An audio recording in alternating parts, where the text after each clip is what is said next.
1, 2, 3.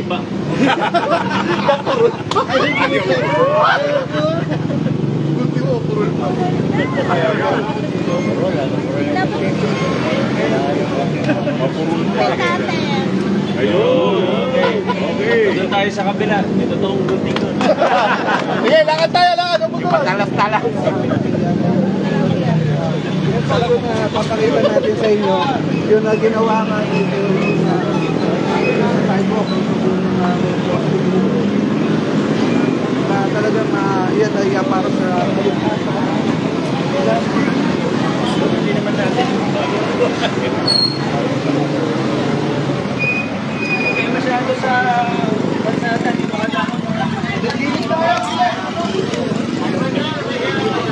Tayo ko sa gilid, oh. Doon na kayo mag-picture, doon na. Doon na, Rod.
Alright, magandang umaga po sa inyong lahat. Welcome po sa ating short program, and would like also to acknowledge the presence of our City Council, Seidel Asilo.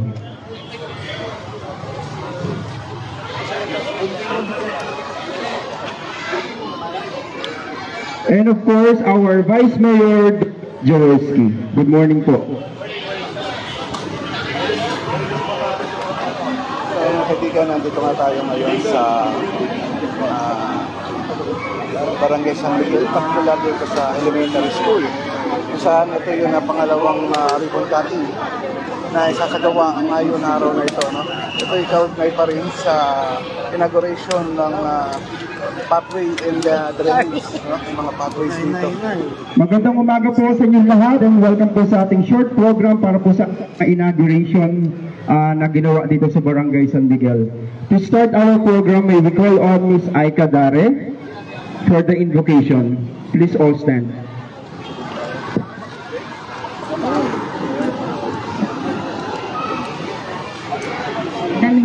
sa ating lahat ang presensya ng Panginoon. Amang makapangyarihan sa lahat, sinasamba ka namin, niluluwalhati ka namin. Ngayong umaga, itinataas po namin sa inyo, Ama, ang kabuuan ng aming araw. Naway gabayan niyo kami sa aming mga tungkulin, gampanin, lalong-lalo na po sa aming pagpapasya. Kayo nawa ang manguna sa lahat ng ito. Nagpapasalamat po kami sa biyaya ng buhay ng bawat isang naririto. Pakaingatan niyo po at iwaksi sa kahit anong sakit at sakuna. Haplusin po ninyo ang bawat puso at mangusap kayo sa bawat isang naririto. Itinataas namin, Ama, ang bawat panalangin, naway dinggin mo po ito. Sa ngalan ni Jesus, Ama. Amen. Maaari na po tayo magsupo. Maraming salamat Ms. Aika Dare mula sa Cultural Affairs and Tourism's Office, Tanghalang Pasigueño. Muli magandang umaga and welcome po sa ating inauguration rites ng ating upgrading of pathways and drainage system, rehabilitation of concrete pavement, and clogging of drainage system dito sa San Miguel Elementary School.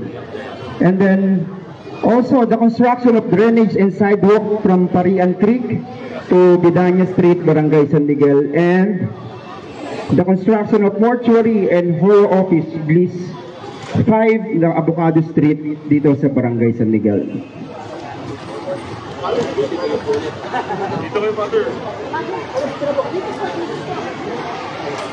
Again, magandang umaga po sa inyo lahat, sa ating Barangay Captain Manny Alba and sa kanyang mga kasamahan sa Barangay Council, Barangay San Miguel. Palakpakan po natin sila. Congressman Roman Lo, good morning po. Vice Mayor Bobot Jaworski. And our school principal, Ms. Corazon Natividad, kasamang ating mga teachers. And magandang umaga po. And of course, Mayor Vico Soto. Good morning po sa inyo lahat. And we would like to call on our Barangay Captain Manny Alba for the opening remarks. Ating agalang-galang na alkalde, Mayor Vico Soto, sa ating Vice Mayor Dudut Jaworski, at siyempre sa masipag na Congressman Roman Romulo, at sa mga ating mga konsyal ng bayan na narito, at kay Principal Ma'am Corazon Natividad, at sa mga guro. Magandang umaga po sa ating lahat. Ako po yung nagpapasalamat at may isang magandang proyekto na naman po ang binaba ang ating mayor na kung saan ay magiging magandang daloy ng tubig kanal papuntang Pariang Creek.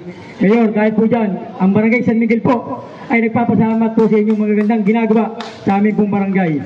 At siyempre, dito na rin po sa ating mahal na eskwelahan ng Barangay San Miguel sa pag-ayos ng pathway at drainage system.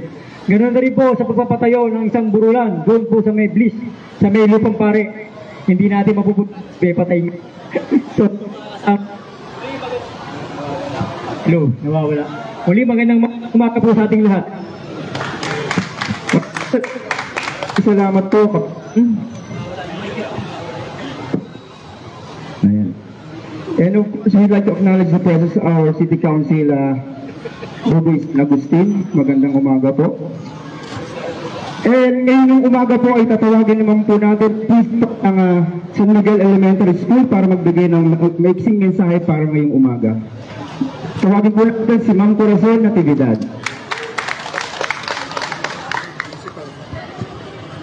Isang mapagpatalang araw po sa ating lahat.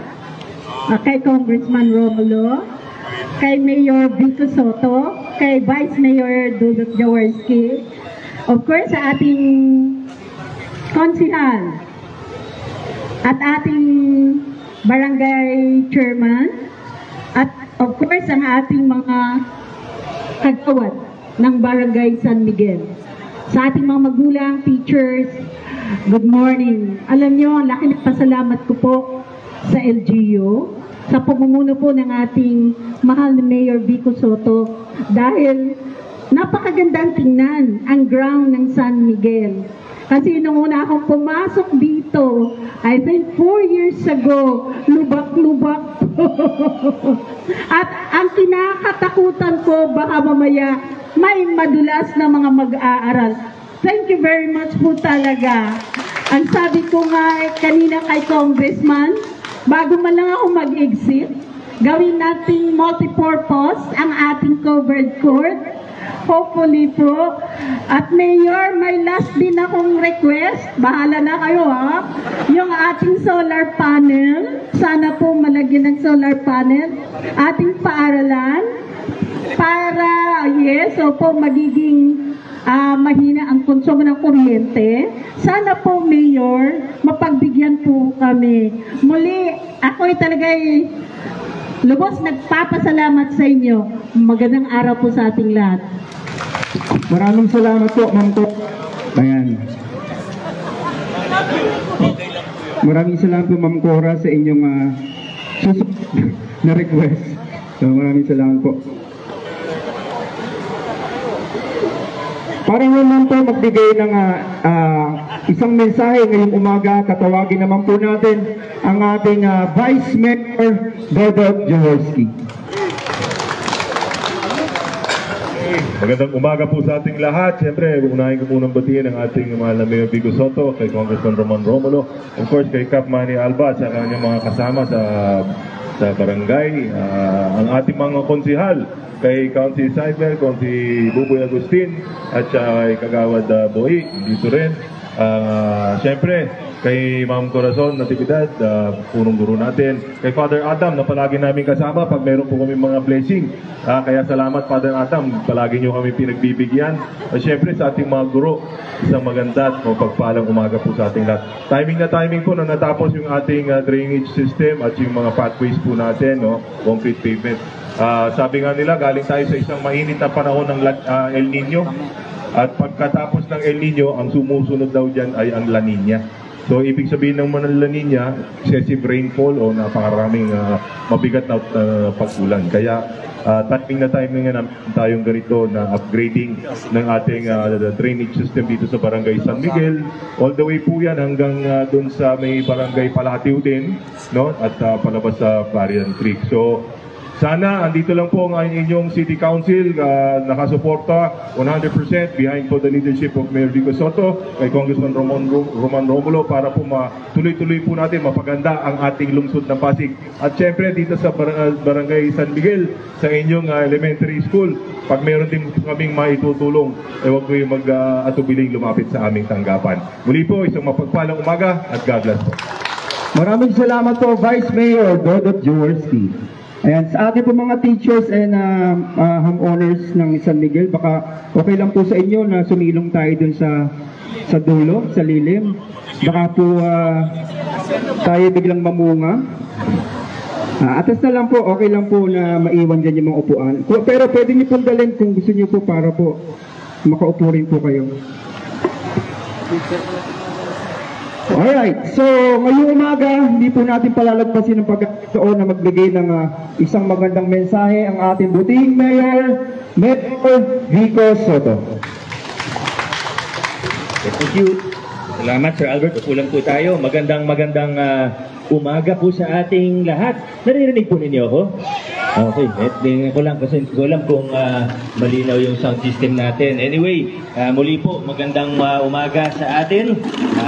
Saya po kami na makasama kayo kahit sa maiksing programa lamang. Siyempre, tip ko na po, in order na po ng nakaupo. Una ko na pong babatiin si Ma'am Natividad, ang ating school principal. Ma'am, maraming salamat po sa pag-host sa amin. Sa totoo, medyo nagulat po ako sa binulong sa akin ni Ma'am. Dahil sabi niya malapit na daw siyang mag-retire. This October daw po, Teacher's Day daw, ang retirement day niya. Kaya po ako nagulat kasi ang buong akala ko ay magkasing edad lang po kami. Ma'am, advance congratulations. At asahan niyo po na kahit mag-retiro na po kayo, yung mga request po ninyo, bukod po dito na kasama rin naman po kayo sa nag-request ng kalsada na ito at ng drainage na ito, ay magandahin lang po natin, papagandahin pa po natin ang ating paaralan.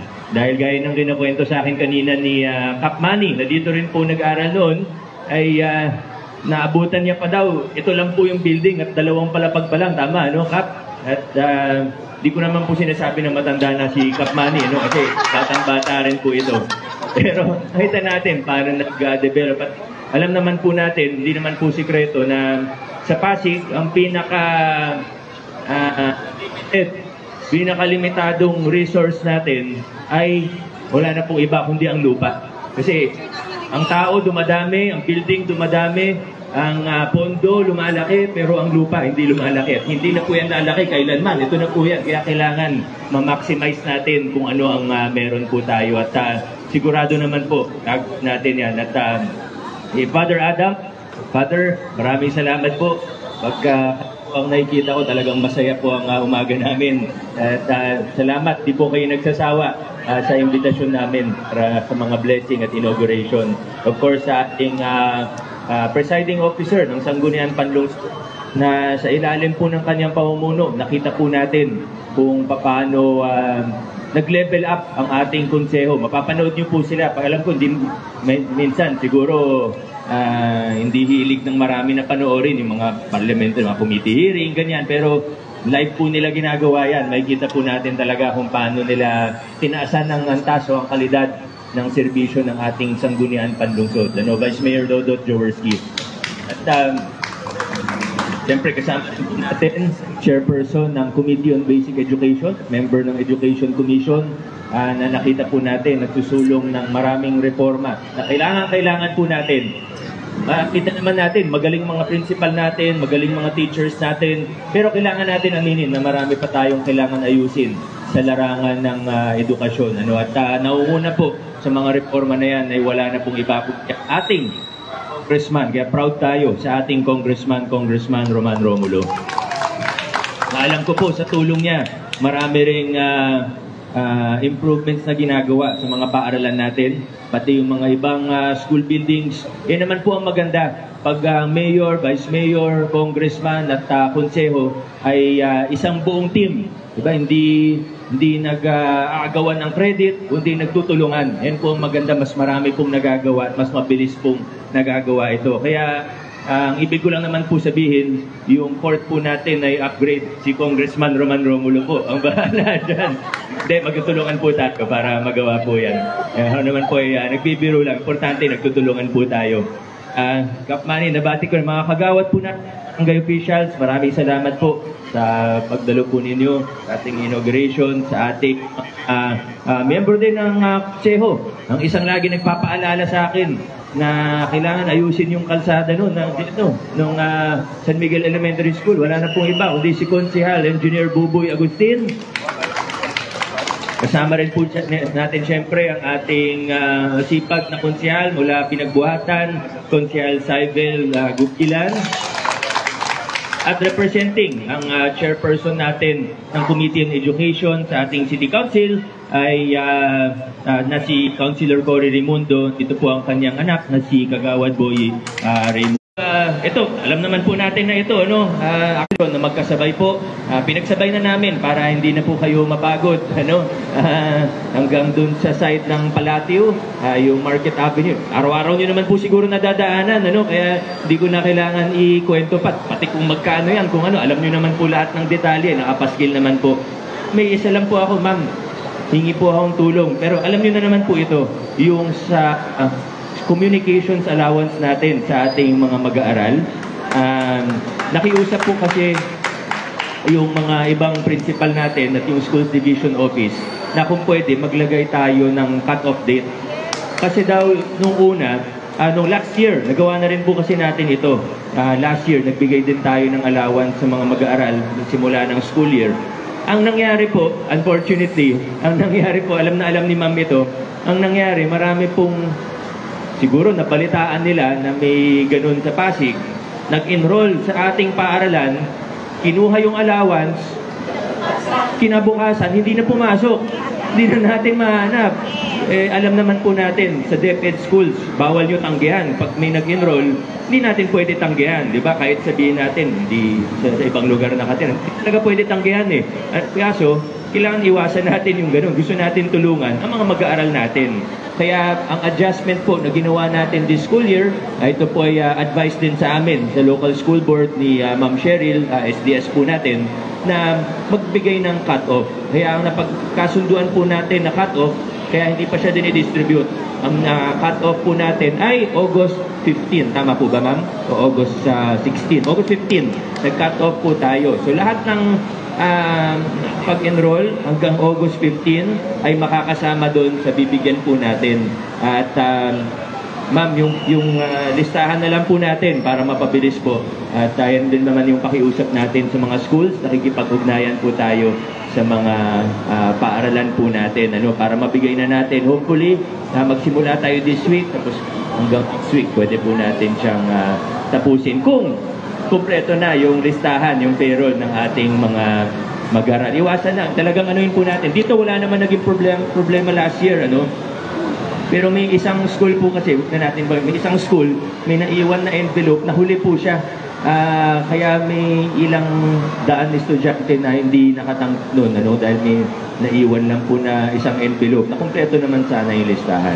Anyway, maraming salamat. Di ko na masyadong aban dahil nakikita ko po yung mga itsura niyo, parang naiinitan na po kayo. Kaya hindi ko na masyadong aban. Okay lang po. Sige, abaan ko pa po yung mensahe ko. Hindi, okay na po. Maraming salamat po sa inyong tulong at suporta sa inyong lokal na pamahalaan. Yung mga nabanggit ko kanina, sigurado naman po yan. At masaya rin naman po ako i-announce na yung mga request, hindi lang ng school, pero po ay siyempre sa suporta ng ating City Council, lalo na kay Councilor Maro Martinez na bagong dating. Councilor Maro, maraming salamat sa iyo. Muli po, magandang umaga sa ating lahat. Congratulations, God bless sa ating lahat. Magandang umaga po sa ating lahat. Hindi ko na mababatiin lahat, hindi ko rin uulitin lahat na nasabi. Pero siguro dagdagan ko lang po, dahil nabanggit na rin po ni Mayor Vico.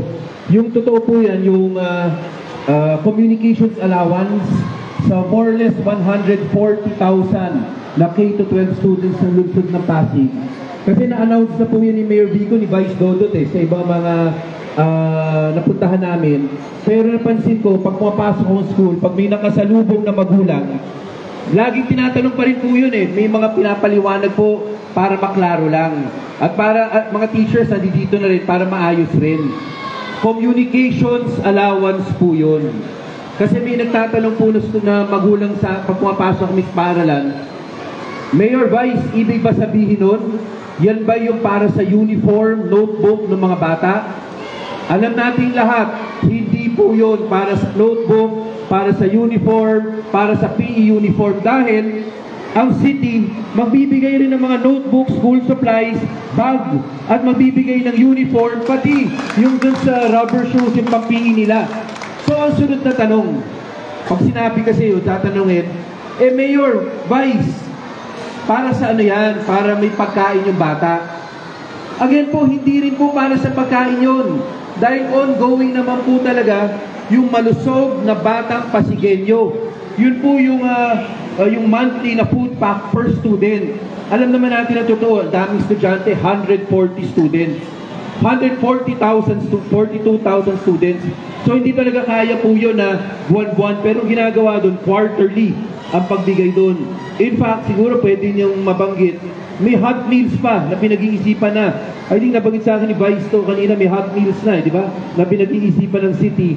So again po, yung promote yung teacher, i-promote. Hindi dapat maghintay na may magretiro bago mag-promote. Kasi quality education po yung hinihingi natin At siguro, huli ko rin babanggitin sa edukasyon para hindi rin po magkalituhan.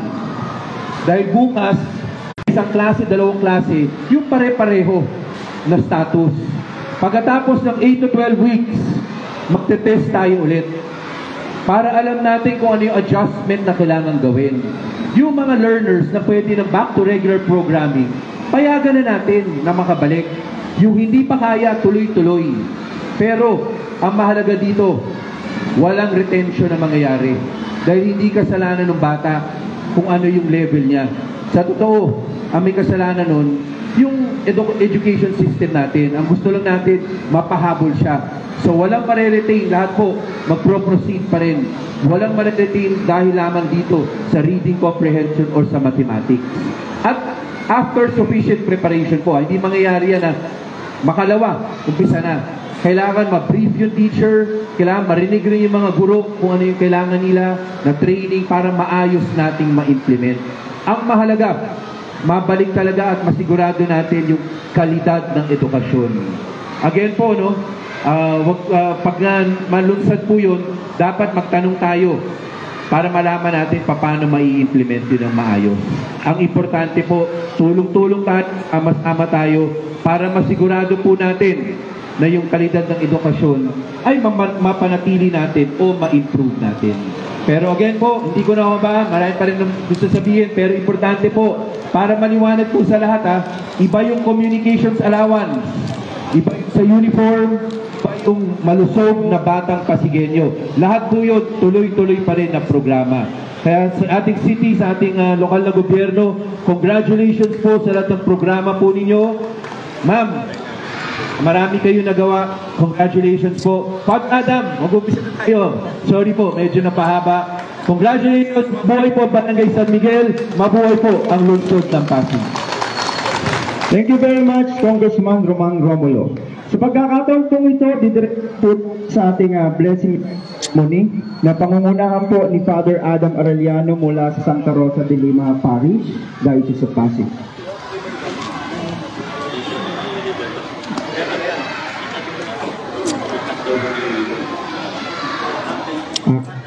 Ribbon cutting po muna at dalawang bibigas po si Father Adam.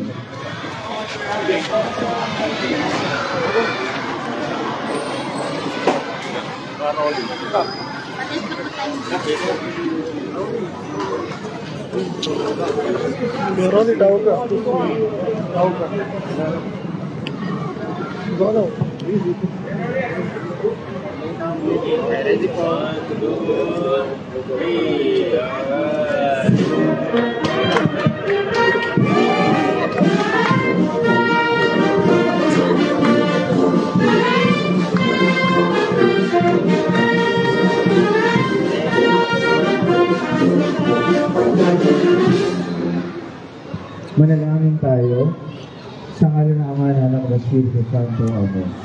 Manahan ka, Panginoong Jesucristo, sa piling ng mga nagpapasinaya sa lugar na ito, sa Barangay San Miguel, Pasig. Mga Panginoon, bastasan niyo po ang lahat ng mga taong nanihirahan at pupunta dito, lalo na ang mga guro at mag-aaral. Ingatan niyo po sila. Kami po nagpapasalamat sa biyaya ng paggawa ng iyong mga lingkod sa pamamagitan nila na isang katuparan ang mga proyektong ito, ang drainage system at ang catwalk.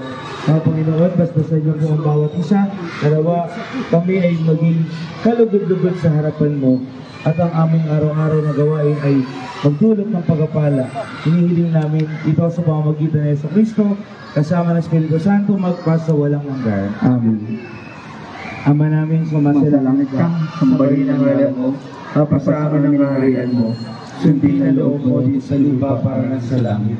Bigyan mo kami ng aming kakanin sa araw-araw. Patawarin mo kami sa aming mga sala, para mapapatawad namin sa nagkakasala sa amin. Huwag mo kami paitulot sa tukso at iyan kami sa lahat ng sama. Amen. Aba, Ginoong Maria, napupuno ka ng grasya, ang Panginoong Diyos ay suma sa iyo. Bukod kang pinagpala sa babaeng lahat, pinagpala naman na iyong anak na si Jesus. Santa Maria, Ina ng Diyos, ipanalangin mo kaming makasalanan, ngayon at kung kami mamamatay. Luwalhati sa Ama, sa Anak, sa Espiritu Santo, kaparanan sa unang-unang, ngayon at magpakailanman at magpasawalang hanggan. Amen.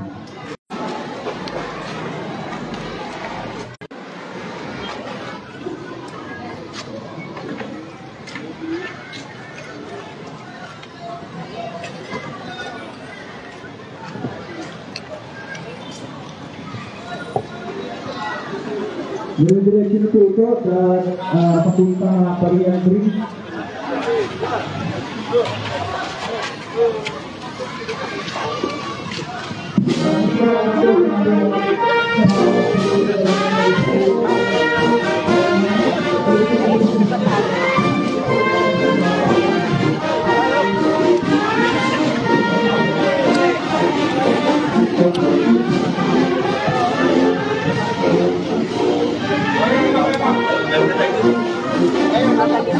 Ayun,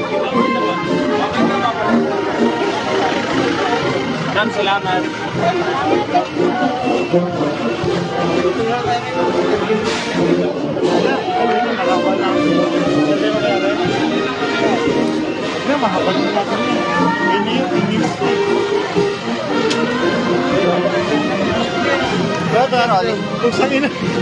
Bibigay na.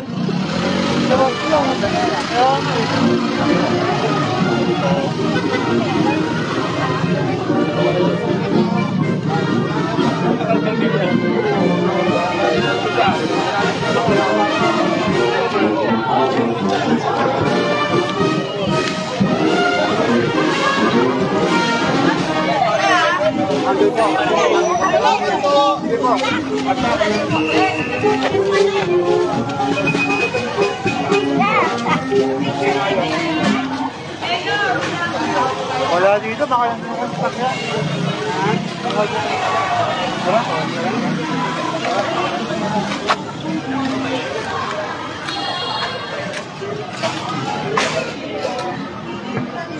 Sige.